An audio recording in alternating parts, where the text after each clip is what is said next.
شب قدر است و من قدر ندارم، شب قدر است و من قدر ندارم، چی سازم تو شی قبر ندارم. اگر امشب به معشوقت رسیدی، اگر امشب به معشوقت رسیدی، خدا را در میانی عشق دیدی، کمی هم نزد او ما را دعا کن، کمی هم جای ما او را صدا کن. بگو یا رب فلانی روسیا است، بگو یا رب فلانی روسیا است، دو دستش خالی و غرقی گناه است. بگو یا رب توی دریای جوشان، بگو یا رب توی دریای جوشان، در این شب رحمتت بر او بجوشان یا رب. بله، نزدیکی های شب قدر است و علماها میگویند دهه آخر کدام روز است نامعین، کدام روز است نامعین.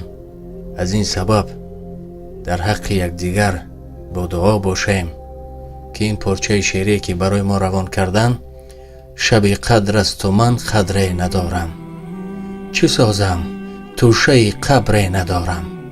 اگر امشب به معشوقت رسیدی، خدا را در میان اشک دیدی، کمی هم نزد او ما را دعا کن، کمی هم جای ما او را صدا کن. بگو یا رب فلانی روسیا هست، دو دستش خالی و غرق گناه است.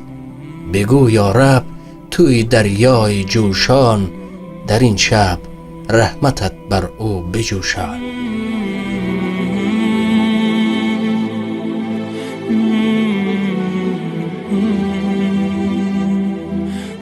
سه پیشنهاد از طرف قاری مشهور شیخ ماهر المحکلی برای 10 شب آخر ماه مبارک رمضان.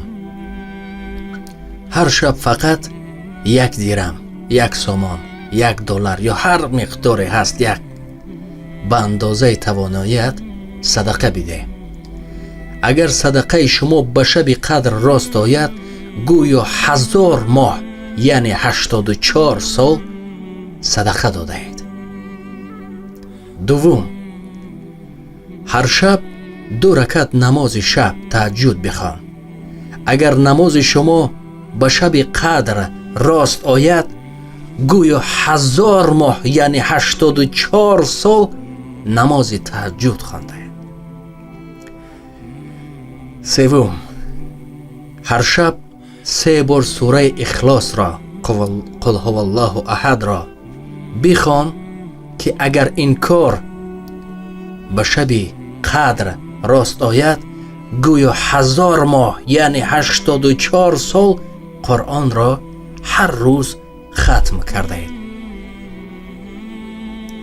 و اگر حتی از این گفته های ما را نتوانستید، می توانید همین نوار را با دوستان خود روان کنید تا که آنها اجرا بکنند و در همین ثواب شریک هستیم.